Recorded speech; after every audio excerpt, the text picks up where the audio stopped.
9h, 11h, Europe 1 Culture Média. Philippe Vandel. Et tout de suite, Philippe, c'est l'infomédia du jour. L'infomédia du jour, Mediapart n'a plus d'actionnaires et ce n'est pas une mauvaise nouvelle, c'est presque une révolution, celle accomplie par le site payant d'information pour renforcer son indépendance qui faisait déjà partie de son ADN. Le site, créé en 2008 et dont la courte histoire est déjà jalonnée de révélations et de scoops retentissants comme les affaires Wörth-Bettencourt, Sarkozy-Kadhafi, l'affaire Cahuzac, Benalla et la dernière en date, les fameux homards du ministre François de Rugy qui l'ont conduite à démissionner. Alors pour bien comprendre ce qui se passe à Mediapart aujourd'hui, il faut savoir que jusqu'à présent, le capital du site était détenu à 42% par ses 4 fondateurs, dont Edwy Plenel, ancien patron du journal Le Monde. Le reste appartenant pour partie aux salariés et à une société des amis et à 2 investisseurs partenaires, Doxa et Cofinance. Ce montage capitalistique complexe est révolu. Mediapart a sanctuarisé donc son capital qui a été acquis par une structure non capitalistique à but non lucratif. Désormais, il n'y a plus d'actionnaires. Le capital n'est aujourd'hui ni cessible, ni achetable, encore moins spéculable. J'apprends des mots. C'est ce que Mediapart écrit sur son site. Pour en parler, je reçois Edwy Plenel. Bonjour. Bonjour. Vous êtes l'un des fondateurs de Mediapart, son président. Alors pour les lecteurs, pour les auditeurs, ça ne faisait presque aucun doute que Mediapart était indépendant. Alors pourquoi ce changement capitalistique ? Le défi de l'indépendance économique, on n'est jamais sûr que ça dure tout le temps.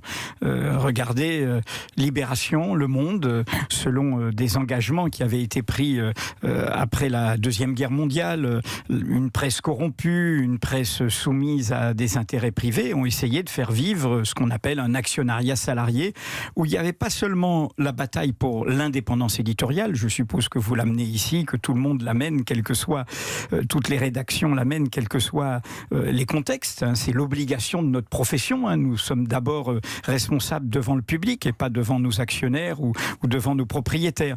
Mais il y avait cette idée de mettre dans l'écosystème médiatique des sortes de lieux idéaux où le capital était contrôlé directement par les rédactions. C'est-à-dire qu'à l'indépendance éditoriale s'ajoutait l'indépendance économique. Vous connaissez la suite. Crise, difficultés, révolution industrielle. Le Monde, Libération ont perdu leur indépendance économique. Ouais. Ils appartiennent à des actionnaires privés extérieurs au métier de l'information. Je vous interromps pour parler du Monde, parce que vous parlez de la sortie de la guerre et de la libération, on était en 45, mais là maintenant, est-ce que vous avez été instruit ou échaudé par la crise récente qui a secoué le journal Le Monde ? Je rappelle l'arrivée du Tchèque Daniel Kretinsky au capital de la société de Mathieu Pigasse et son conflit de Pigasse avec l'autre actionnaire Xavier Niel. Nous sommes instruits depuis la création de Mediapart. Mediapart vient de la crise du Monde et de la crise de Libération. Ouais. Nous, on a voulu faire un journal indépendant, vous l'avez rappelé, par notre travail d'information, mais on avait un autre défi, c'est arriver à prendre une revanche par la création en tant que structure, en tant que journal, d'un journal totalement indépendant économiquement, puisque moi j'ai assisté à cette défaite.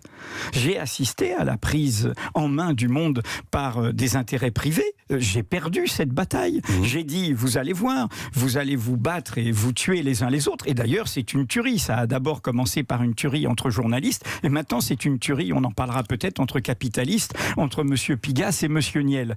Donc nous, les fondateurs de Mediapart, on voulait premièrement faire ce journal indépendant éditorialement avec les scoops, etc. Ouais.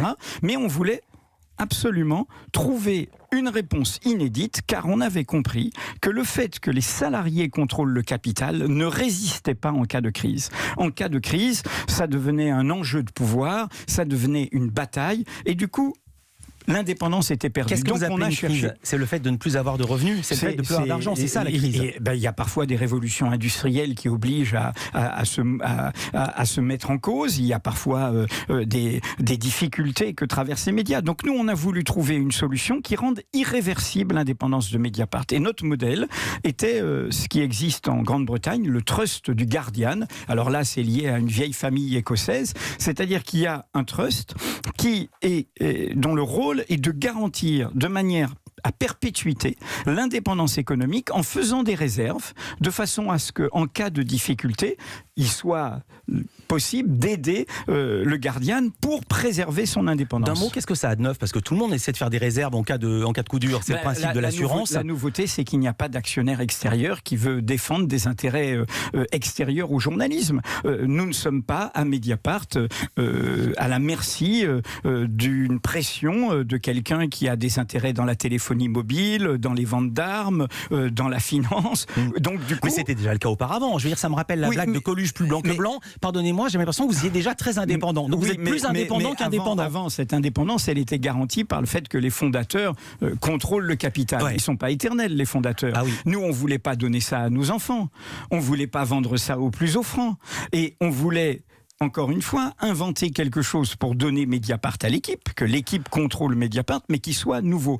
Donc, qu'est-ce qu'on a inventé et qui est utile à tout le monde, car à mon avis, ça va faire école dans le système médiatique. C'est un fonds pour une presse libre, qui est le statut de fonds de dotation, et qui, du coup, maintenant, contrôle 100% du capital de Mediapart.